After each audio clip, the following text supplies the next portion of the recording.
الله لا إله إلا الله محمد رسول الله عليه صلاة الله لا إله إلا الله لا إله إلا الله محمد رسول الله عليه صلاة الله بسم الله بدأت كلامي وصلاتي وسلامي بسم الله بدأت كلامي وصلاتي وسلامي على المضلل بالغمام محمد رسول الله لا إله إلا الله لا إله إلا الله محمد رسول الله عليه صلاة الله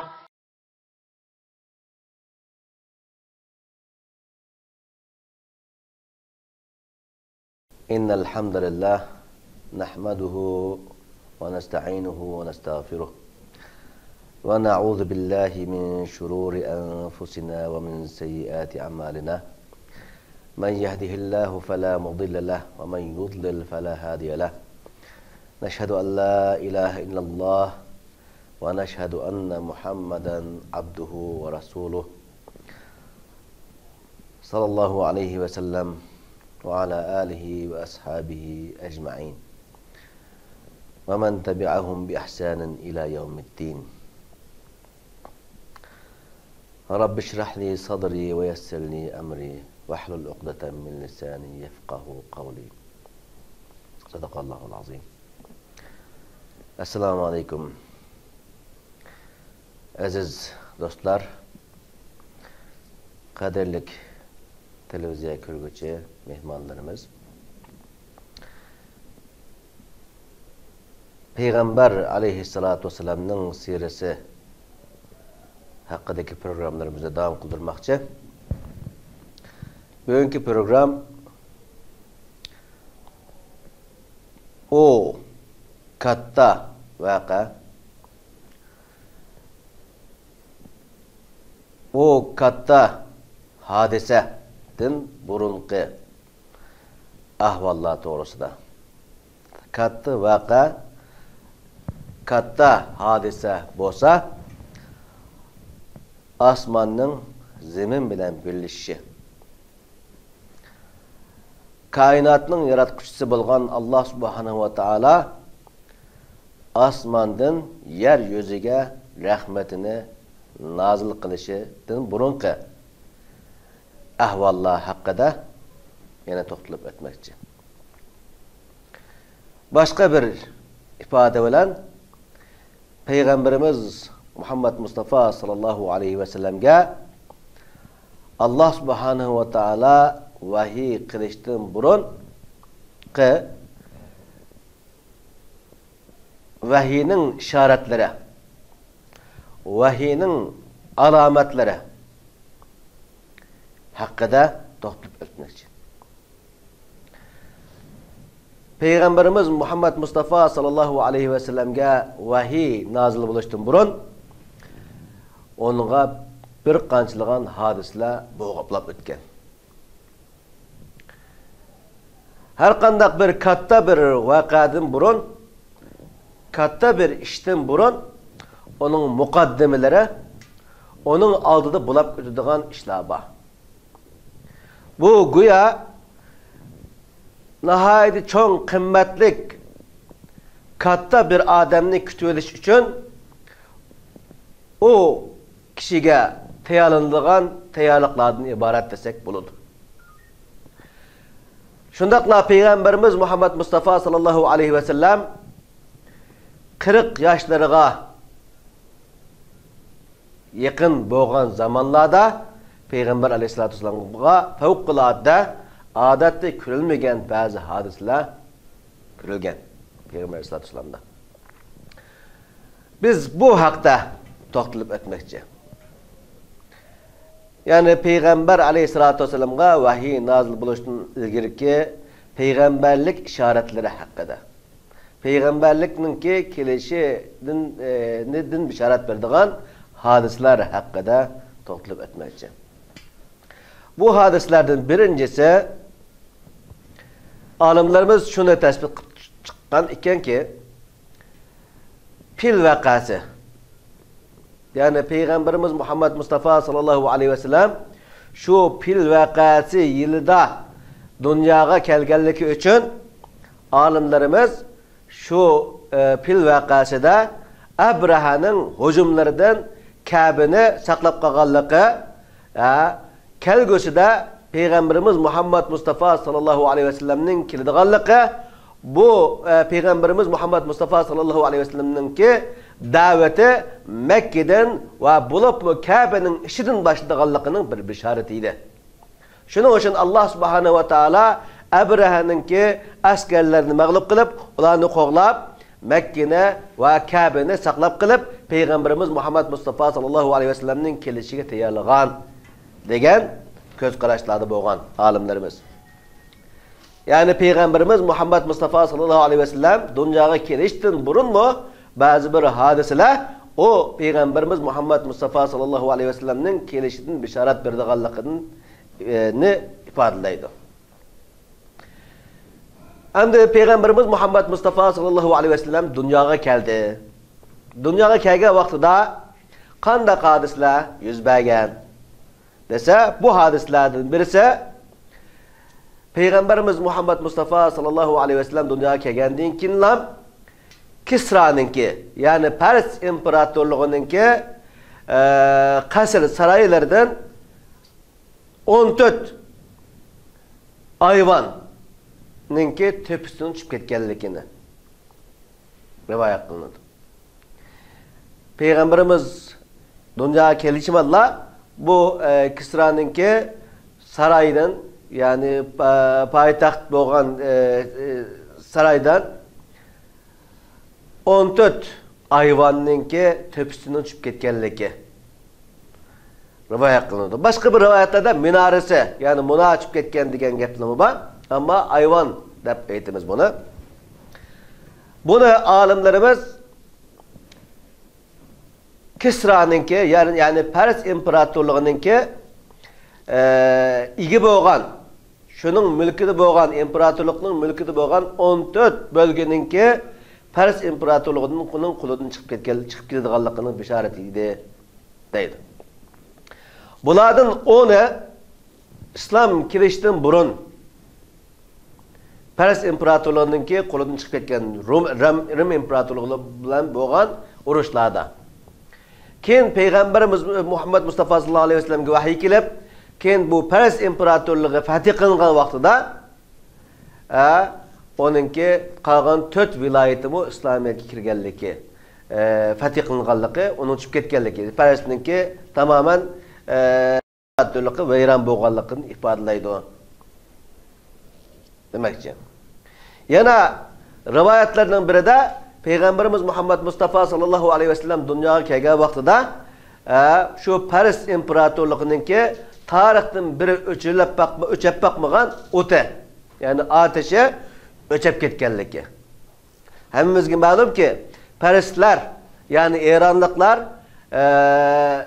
burundan tatib o'tga ibodat qilib kelgan, o'tga cho'qinib kelgan millat. Bular o'tga cho'qinib kelganligi uchun şu Pers imparatorluğununki başkentida, poytaxtida, baş shahrida davomliq o'chmaydigan bir o'tni yıkıp turdi ekan. Bu tarixdan biri o'chmay kelayotgan, o'chirilmay kelgan bir o'tgan. Peygamberimiz Muhammed Mustafa sallallahu aleyhi ve sellem dunyoga kelgan vaqtida bu o'tning o'chganligi rivoyat qilinadi. Mana bu Peygamber aleyhissalatu vesselam'ning kelishi, Peygamber aleyhissalatu vesselam'ga vahiy kelishdan burungi ishoratlardan birisi.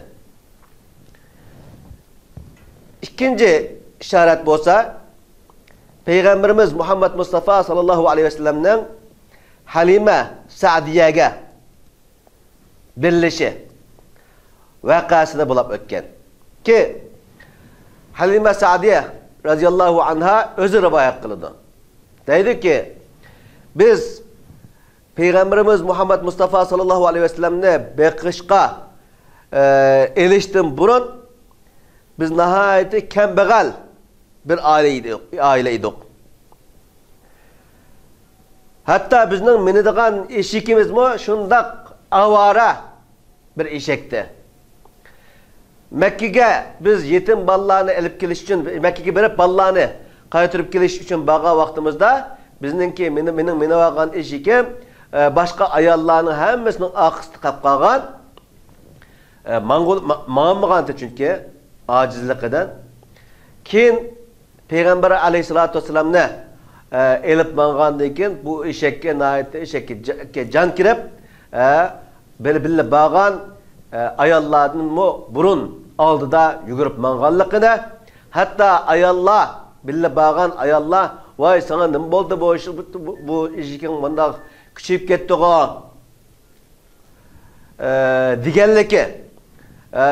Bu seninki ağan balanda bir kelgüsüde bir katta bir iş buluşu mümkün. Sen bu balını apı oğanlıkla bundan özgürlükler boldu degenlikini Halime Sa'diye radiyallahu anha bizge ravaya kıptırdık.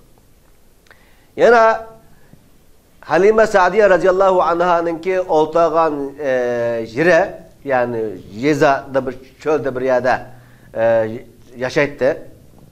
Çöldeki bir Yezila kışlakta yaşaydı kentte. Bu yer olsa korkaklık, hiç kandak ot çöp ösmeydiğen bir yer eken. Peygamberimiz Muhammed Mustafa sallallahu aleyhi ve sellem o yerge elinip kelgendikken Halime Sa'diye'ninki yezisi nihayeti yeşillenip, otlar ölünüp o yerde bereketinin meydanı kelgenlikine bunu Halime Sa'diye radiyallahu anha bizge haber kıpırdı.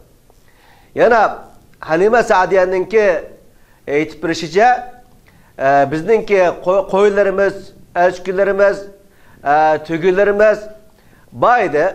Biz bunları bakıttık başkalarınınkiydi ama biz bunu bakıttık ama biz bir kışka küçümüz yetmeydi. Etrafta otkiyahlar, ösümlükler bombağanlık için bu elçilerinin, koyularının hatta tügülerinki sütü yoktu. Yani süt vermeydi. Peygamberimiz Muhammed Mustafa sallallahu aleyhi ve sellem kelgendiğin kinlam o yanınki mallarının hemmizge süt peyda bo'lganligini hammasininki kuchayib bereketlenganligini bizga rivoyat qilib berdi. Yana Halime Sa'diye meniki Mekke'ga borgan vaqtimda menda qat'iyan süt yo'qdi. Emchikim qurib ketgan. Ama Muhammedni olgandan keyin menga nihoyatda jiq süt paydo bo'ldi. Menga buni men o'zimga hayron qolgandim shunga degan rivoyatni qilib berdi. Mana bu Peygamber Aleyhissalatu vesselam'ninki tug'ilib bulab qisqagina bir muddatdan keyin bo'lgan hadislardan birisi bu. Yani bu Peygamber Aleyhissalatu vesselam'ga vahiy kelishdan burunqi tayyorliqlardan iborat. Üçüncü işaret bolsa, üçüncü tayyorliq bolsa Peygamberimiz Muhammed Mustafa sallallahu aleyhi ve sellem Şam tarafiga tijoratga borgan vaqtida Peygamber Aleyhissalatu vesselam'ni davomli bir bulut saydab turgan. Hatta şu yerga borgan vaqtida şu Şam tarafiga bir yerda qo'noq bir yerga tushgandan keyin o yerda şu Hristiyan alimlardan birisi bor ekan. Hristiyanlarning katta alimlardan birisi. Bu kelgan mehmonlarni mehmon qilib kelgan misafirlarni yani Mekke'den kelgan bu tijoratchilarni bir mehmon qilib olay deb o'zininki qo'rosiga chaqirgandan keyin chaqiray deb shunda chiqsa bir bolaning billa bor ekanligini bilaveradi. Bu bolaning ustida davomli bir bulutninki saydab turganligini ko'rib ularga bu balada kelgüsüde çoğun bir iş buluşu mümkün. Belki de kelgüsüde montazır buluvatkan hemme insanlar kütüp duruvatkan peygamber muşu bulup kılışı mümkün. Dep yani Peygamber Aleyhissalatu vesselam'ni o hemralarga vasiyet kılganlık, nasihat kılganlıkı bunu belki de Yahudiler okup kalsa bu balını öldürüp kılışı mümkün. Şunun için siz fakat bulanlar, dikkat bulanlar dep Peygamber Aleyhissalatu vesselam'nınki hemrahlarga agahlandırış berganligini bu rivoyat qilinadi. Yani Peygamber Aleyhissalatu vesselam peygamber buluşdan burun mu Allah subhanahu wa ta'ala onunla bazı bir alametlerini, bazı bir işaretlerini bergan. Bunu şunun o'xshagan alimlar bunu bilib yetgan. Yana Peygamber aleyhissalatu vesselam ikinci katım Şam'a bağa vaxtida yana şu alimlardan birisi yana şunda qarasa kilovatqanlarning içinde yana şunda bir bala kilovat qodek onun üstüde yana bulut saydap kilovat qodek. Onun için o bala o bir daraxtninki tekilip oltağanligini ko'rgan. O bolsa Muhammed aleyhissalatu vesselam edi. Bu alim şunu degan. Bu daraxtning tüyiga peygamberlerden başka bir insan oltamaganda endi kelip ma bala birincisi bu balanın üstüde bulutning saydavatqanligini ko'rdim. Endi ikinci qilib bu bala şu peygamberler oltamagan peygamberlerden başkası oltamagan daraxtning tüyide oltadı. Mana bu belki de kelgüsüdeki peygamber buluşu mümkün degan liki rivayet kılındı. Peygamber aleyhissalatu vesselam'a vahiy kelishdan burunqi ishoratlardan yana birisi yana Halima Sa'diyaninki yanında qağa vaqtidagi hadislar. Peygamber aleyhissalatu vesselam Halima Sa'diyaninki yanında tuğa vaqtida Halima Sa'diyaninki Peygamber aleyhissalatu vesselam bilan birlikte imildaş bir balası vardı. Peygamber aleyhissalatu vesselam bilan bu imildaş bala öyününki aq tarafida oynayatdı. Şunda olan bu Peygamber aleyhissalatu vesselam'ninki imildaş bir tuqqını vay ana vay dada deb bağınınki öyünün aqısından yugurib kelib Halima Sa'diyaga mandaq degan. Qurayshlik bir tuqqanim bağı. O Qurayshlik bir tuqqanimga ikki dana adam keldi. Bu ikki adam nayet appak kiyingan adamlar ekan. Bular bu bir tuqqanini elib, qo'sqoniga yerib, onun binasini chiqarib, tekrar sapqib g'oyiblab ketdi. Bu bir tuqqanim bo'lsa, hozir hushiz yatidi deb yugurib keldi. Kelgandan keyin Halima va uning eri yo'ldoshi Peygamberimiz Muhammed Mustafa sallallahu aleyhi ve sellem'ninki yeniga basa Peygamber aleyhissalatu vesselam nihayeti halsizlangan holatda yotqudek. Voy nim bo'ldi deb so'rgandan keyin mo'shundaq ikki dona odam keldi. Appak kiyingan odamlar ekan. Meni nihayeti qattiq bir siqdi bular. Siqib meningki yurikimni ichib, yurikimni yuyib tekrar o'rniga sap qo'ydi. Degan rivayetni Halima Sa'diya bizga rivoyat qildi. Mana bu Peygamber aleyhissalatu vesselam'ga vahiy kelishdan ilgari yana Peygamber aleyhissalatu vesselam'ga bo'lgan bir hodisa, vaqa, bir alamet, bir ishorat. İnsanlar o'ylashi mumkin, yani qanday oldu bunun yurikini elib tekrar yuyib, tekrar sap qo'ydi degan mandaq bir fikrlar, bir savollar kelishi mumkin. Biz deymiz ki Allah subhanahu wa ta'alaga hamma narsa qodir. Allah subhanahu wa ta'ala hamma narsaga qodir. Allah subhanahu wa ta'ala hal yaratib yo'qdan bar qilgan Allah bar bo'lgan kishininki insonning yuragini elib, uni tozalab tekrar qo'yishga qodirdir Allah subhanahu wa ta'ala. Kunimizda nurg'un insonlar, avliyolar bo'lib o'tirg'i chiqib, bu biz bundaq nimalarni ko'rdik, karomatlarni ko'rdik, uni qildik, buni qildik deb yurishidi. Kainatning faxri bo'lgan Muhammed Mustafa sallallahu aleyhi ve sellem'ga mundaq bir hodisaning bo'lishi mumkin emasmi? Albatta mumkin. Yana Peygamber aleyhissalatu vesselam'ga vahiy kelishdan burunqi ishoratlardan birisi Peygamber aleyhissalatu vesselam'ninki shaxsiyati. Peygamber aleyhissalatu vesselam o'zininki jamiyatida tanılgan bir kişiydi.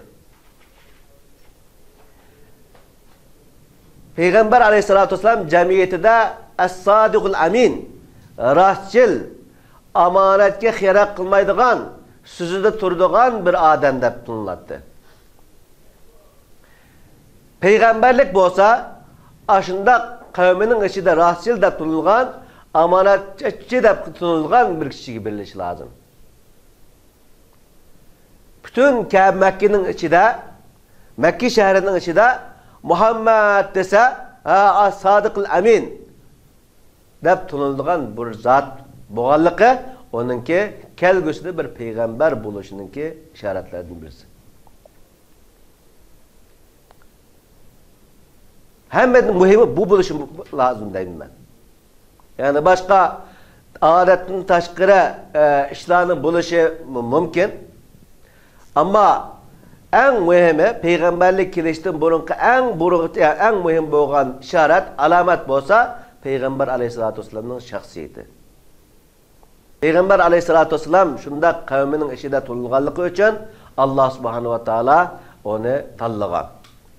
Nima uchun desa, keyingi zamonda o mushriklar, o kafirlar payg'ambar alayhisolatu vasallamga inkor qilgan vaqtida, "Voy, sizlar tunaytdinglar-ku buni. Bu sizlarning ishinglarda bo'shundoq amin, sodiq deb tunilgan kishi tursa, bu qanday qilib yolg'on aytadi? Qanday qilib payg'ambarlik da'vosi qiladi?" degan savol so'ralsin uchun payg'ambar alayhisolatu vasallam payg'ambarlik kirishdan burun xalqining ishida nihoyat tunilgan adab axloqli kishi edi. Yana payg'ambar alayhisolatu vasallamningki payg'ambarlik kelishi, vahiy kelishininki yana bir ishorati bo'lsa, payg'ambarimiz Muhammad Mustafa sallallohu alayhi vasallam hayoti bo'yicha hech bir zaman butlarga cho'g'inib boqqan emas.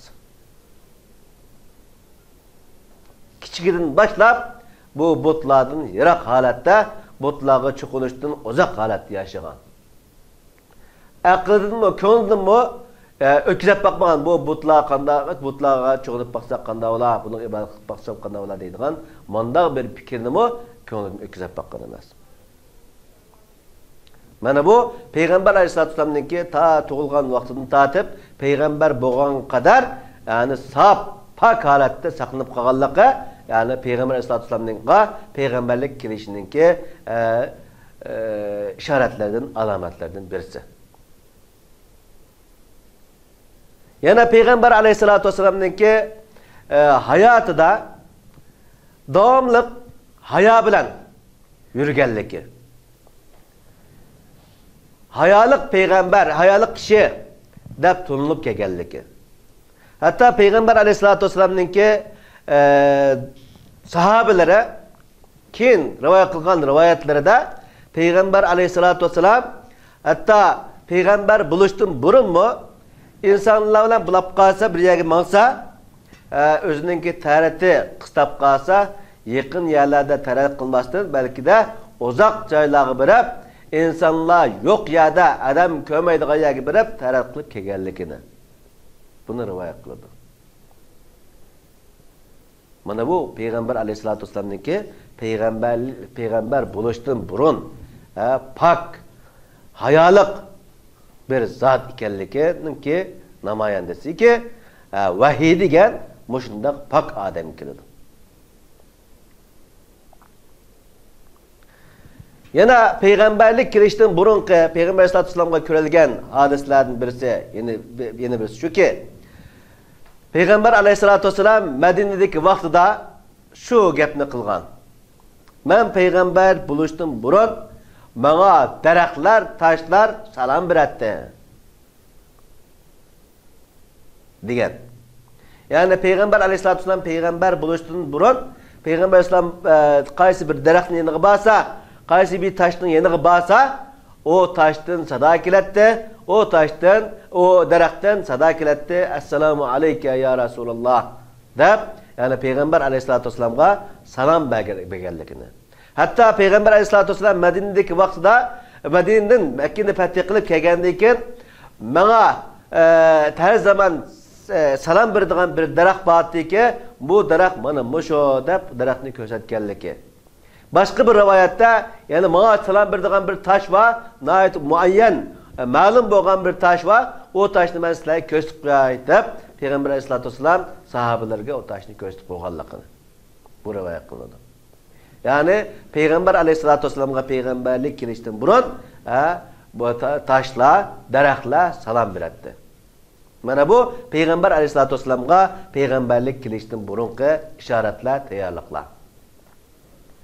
Yana payg'ambar alayhisolatu vasallamga payg'ambarlik kelishdan burun, yana payg'ambar alayhisolatu vasallam Xadicha onamizning yoniga kelib, mundaq degan.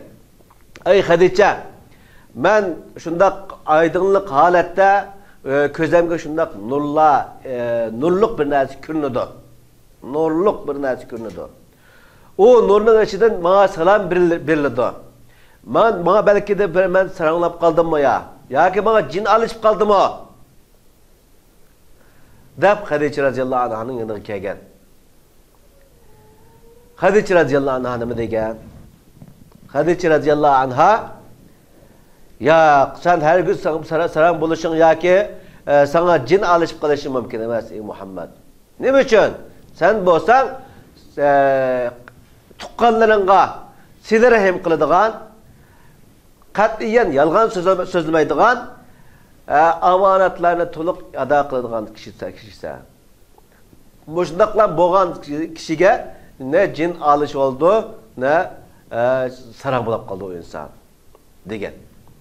Yani Peygamber aleyhissalatü vesselam'a bir şekilde hoş haber bergen. Peygamber aleyhissalatü vesselam mandak dep kelgendikin, oy sana, bunu boğandı sana, vay Allah tavva dep tağlap ketmegen Hadicha anamız. Onu belki de kelgüsü ümit bağışlagan. Peygamber aleyhissalatü vesselam'ın ko'nglini rahatlatgan. Şunun için Peygamber aleyhissalatü vesselam qandaq bir hadise bo'lsa, darhol kelib Hadicha anamızga aytatdi bo'lgan hadislarni. Çünkü ondan bir teselli alatdi. Onunga ko'ngli rahat topatdi. Bundan qaysi darsni chiqiramiz? Günümüzdeki Müslüman ayollarımıznınki ahvali chiqirdi. Günümüzdeki Müslüman ayollar özlerinin erleriga Hadicha anamızdek yarı yürek bolsa, Müslüman erler Peygamber aleyhissalatü vesselam'ın yolunda müstehkem kadem taşlarıydı. Afsus ki günümüzdeki ayollarımızın köpüncüsü erlere akşamı öğü kelse öğünün dertlerini öyde bulavatkan işlerini eğer yoldaşı kep boğuşlakke, eri kep boğuşlakke kallasını saran kılıp nurgun geplerini kılıp o oldu, bu oldu, o oldu da bu geplerini kılındı. Eğer bu ayallarımız Hadicha anamızın bu ahlakını öğrense özünün yoldaşıga eriga muhabbet bağışlaydigan, onunla ümit bağışlaydigan, onun ko'nglini aladigan, özünün ki o taşqırlarda, başqa yerlarda özünün ko'ngli ağrıp qalgan bolsa, yoki bula bo'lmas ishlar bo'lib qolgan bolsa, ba'zi bir masalalarga duchor kelgan bolsa, özünün uyiga kelib ayolidan destek aladigan bolsa, bu vaqtda Müslümanlar tözelgen buldu. Şunun için günümüzdeki günümüzün ayarlarımı Hadicha anamızdaki bu faaliyetinden, bu ahlakıdan ögünüp özlerinin erlerine destek çıkışı, olağa ümit bağışlayışı gerek. Olağa yarı yolak buluş gerek. Olağının beşini ağratmazdan İslamiyet'in hizmetine birlikte, ortak halette kadem taşlaştırır gerek. Yani Peygamber aleyhissalatü vesselam'a vahiy kelishdan burunqi işaretlerden birisi yana Peygamber aleyhissalatü vesselam hiçbir zaman zamanındaki oyun külkülerge, oyun çaqchaqlarga, behuda ishlarga aralashmagan.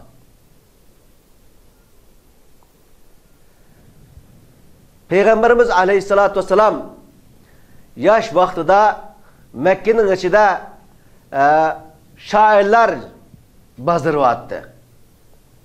Oyun çaqchaqlar qiladigan mekanlar battı. O yerlerin nadi deb atlattı. Yani külüp deb qo'yamiz hozircha. Şunu o'xshagan bekar taraflar kelib o'tirishadigan mekanlar bor edi. ahlaqsız ishlarni qiladigan makonlarni bor edi. Ammo payg'ambarimiz Muhammad Mustafa sallallohu alayhi vasallam Allohning himoyasi bilan bundaq ishlarga qat'iy aralashmagan. Shoirlarning o qalaq she'rlarining o'tirsida, chaqchaqchilarning o bema'ni chaqchaqlarining arasida, o vaqtni o'ltiradigan kishilarning arasida o'tirmagan.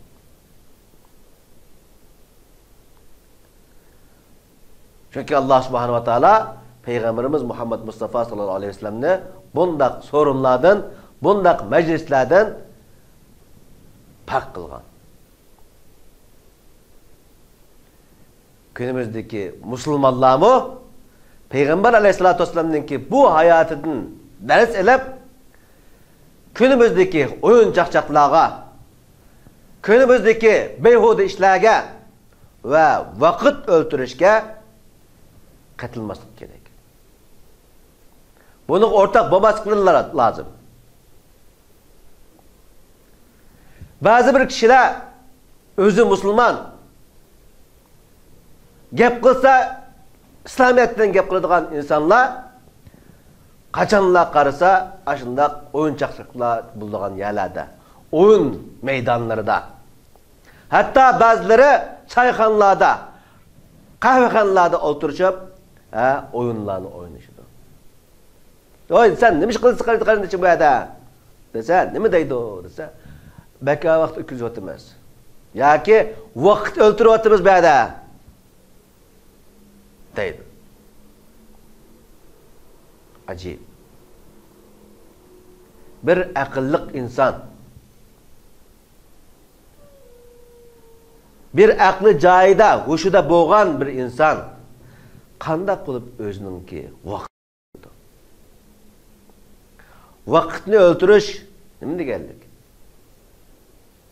Vaqtni o'ltirish umrini o'ltirish deganlik.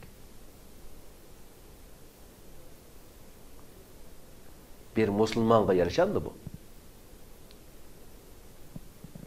Bir musulmonga yarashamdiki qahvaxonada, choyxonada ashu behuda ish qiladiganlarning arasida o'tirish bir musulmonga yarashamdi.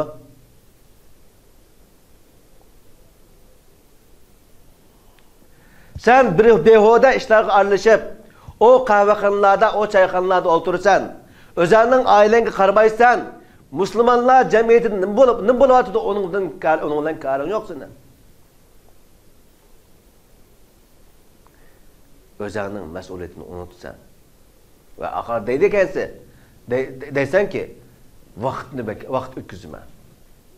Senin işin yok mu? Halbuki Peygamberimiz Muhammed Mustafa sallallahu aleyhi ve sellem özünün hayatı kılıdığan işleri yetmegen.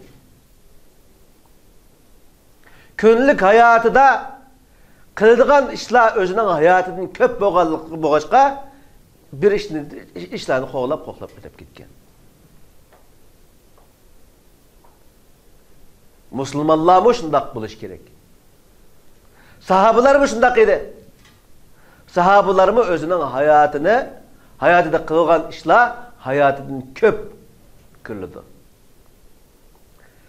Ba'zi olimlarimiz qaraydigan bo'lsak, o olimlarimizning yozgan kitoblari, qilgan amallari o'zining hayotining ko'p ekanligini ko'ramiz. Bu insonlar bu kitoblarni qanday yozib qilibdilar? deb hayron qolamiz. Günümüzde ba'zi bir musulmon qarindoshlarimiz choyxonalarga, qahvaxonalarga berib, o yerda o'zining vaqtini bekorga o'tkazadi. Torlarga kirib, torlarda choyxonalarda bir-biriga chaqchaqlarni etishib, quruq gaplarni qilishib, quruq gapsib o'tirishadi. Ammo musulmon bundoq bo'lmaslik kerak. Chunki payg'ambar alayhisolatu vasallam hatto payg'ambarlik kelishdan burunmi o'zining hayotini ashundoq to'liq yashagan.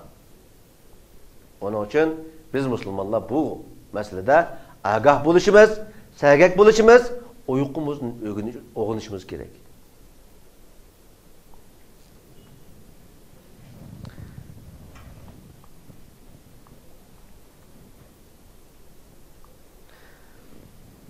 Peygamber aleyhissalatu vesselam'a körelgen işaretlerinin en mühimlerinden birisi yana peygamberlik kilişten burunqı. Peygamber aleyhissalatu vesselam'ınki düşü.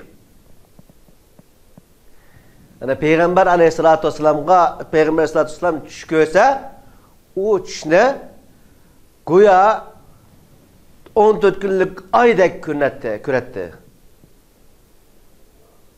Ya ki Tanrı yurgandekin felak-ı subhi yani Tanrı yurgandeklam ve aynı şekilde o Peygamber sallallahu aleyhi ve sellem'nin düşü eminiliş etti deydi.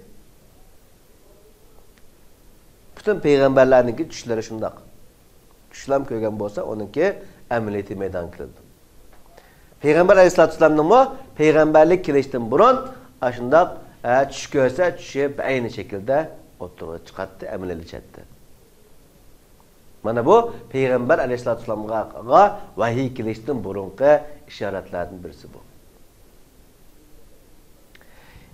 Ahırda şunu eskertip ötüşümüz gerek ki Peygamber aleyhissalatu vesselam bir hadisi şerifide mundaq degan.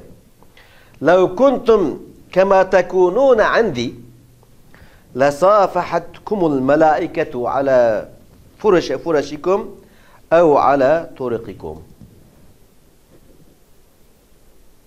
Hadis İbn Majah rivayet kılgan hadislerden birisi. Dedi ki Peygamber aleyhissalatu vesselam bu hadiste eğer silah navada silah menin yerimde boğandaklam halatda bolsanlar yani menin yerimde boğandaklam şundak hissiyatçan takvadar bolsanlar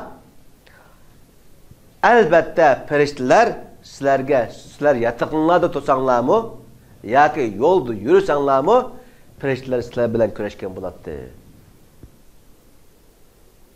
deydi. Elbette insan Allah subhanahu wa ta'alaga yakın boğan sıra amel ibaretini köp kılgan sıra özünün mesuliyetlerini toluk ada kılgan sıra Allah subhanahu wa ta'ala o insanga fevkalade bazı bir hususiyetlerini veriyordu.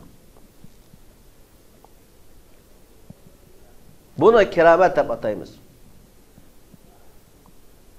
Allah subhanahu wa ta'alaga yakın boğan kişilerge bazı bir hallar, ahvallar küllüş mümkün. Bu da keramet deb atamdımız yoki başka bir narsa, adetin tashqari narsalar deb atamdımız. Nima deb atsak bo'laverdi. Ama insan Allah subhanahu wa ta'alaga yakın boğan sıra Allah subhanahu wa ta'ala o insanga başka insanlarga bermegen bazı bir hususiyatlarni beradiganligini Peygamber aleyhissalatu vesselam bu hadis-i şerifida bayon qilganlar ki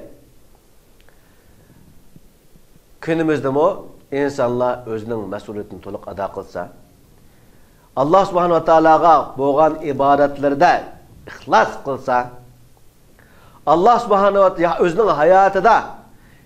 özünün hayatını yaşagan vaqtida Allah subhanahu wa ta'ala'nı körəb tuğanlıqıga işenci qılgan halatda yaşasa bu hayatını Allah subhanahu wa ta'ala o insanga başqalarga vermegen bazı bir hususiyatlarını berdi albatta.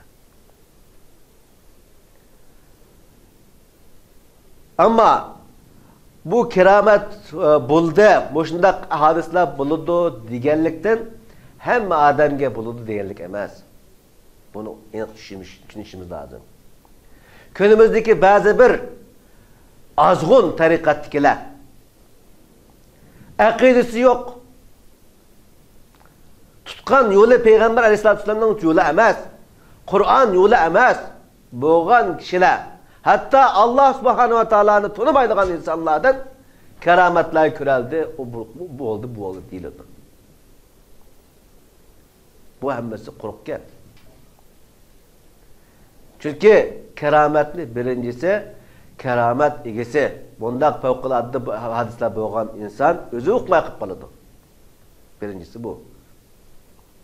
İkincisi onunla ergeşken kişiler bundak boğan hadislerini tilden tilge ötkep bunu bir mucize halatga akilib qo'ymaydi. Onun için bunda quruq gaplarga quloq solmasdan Peygamberimiz Muhammed Mustafa sallallahu aleyhi ve sellem'nin hayatını biz özümüzge örnek misal qilib turib Allah subhanahu wa ta'alaga texinbek yaqinchilik qilishimiz, Allah subhanahu wa ta'alaga ibodatimizni texinbek ixlos bilan qilishimiz va to'liq ijro qilishimiz kerak. Peygamber aleyhissalatu vesselamga buningdan boshqa nurg'unlagan ishoratlar ko'rilgan. Peygamber aleyhissalatu vesselamning hayotida nurg'un voqealar yuz bergan. Peygamberlik kelishdan burungi ishoratlar peygamberlikning vahiyning kelishiga bo'lgan tayyorliklar deb qaraymiz bunga. Peygamber aleyhissalatu vesselamning bu hayotini biz inson aqlimiz bilan kuchimizning yetgan miqdori bo'yicha sifatlab, ta'riflab o'talaymiz. O'zimizning aqli, ilmimizning chekliligi bilan Peygamber sallallohu alayhi vasallamning hayotini bu şekilde, bu derecede so'zlab o'tish imkoniyatimiz bor. Aslida Peygamber sallallohu alayhi vasallamning hayoti bundan mu kengri, bundan mu to'liq, bundan mu katta bir hayot. Biz bu programlarda kitaplarda yazılganlarını yığınçaklab, ekilib, qisqa bir şekilde so'zlab o'tamiz kuchimizning yetishcha.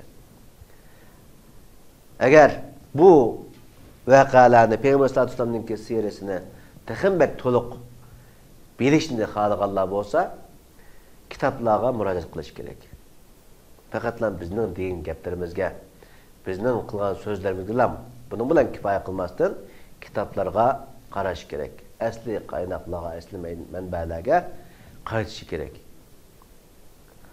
Allah subhanahu wa ta'ala bizlarni Peygamberimiz Muhammed Mustafa sallallahu aleyhi ve sellem'nin ümmeti buluşqa, Allah subhanahu wa ta'ala'nın vahiy boyunca yaşashqa nasip qilsin. Allah subhanahu wa ta'ala bizni dinni haqiqiy tunishqa, to'g'rilarga ergishib xatodan yenishqa muyassar qilsin. Günahlarımızı affetsin. Ve ahiru da'vana elhamdülillahi rabbil alamin. Vessalatu vesselamu ala Resulil emin ve ala alihi ve sahbihi ecma'in. هذا القرآن يوحدنا لطريق الخير يوجهنا الله تعالى أنزله ورسول الله معلمنا هذا القرآن يوحدنا لطريق الخير يوجهنا الله تعالى أنزله ورسول الله معلمنا هذا القرآن هو الهادي لأوائلنا وأواخرنا يدعو للعلم وللعمل لا شيء سواه يهذبنا.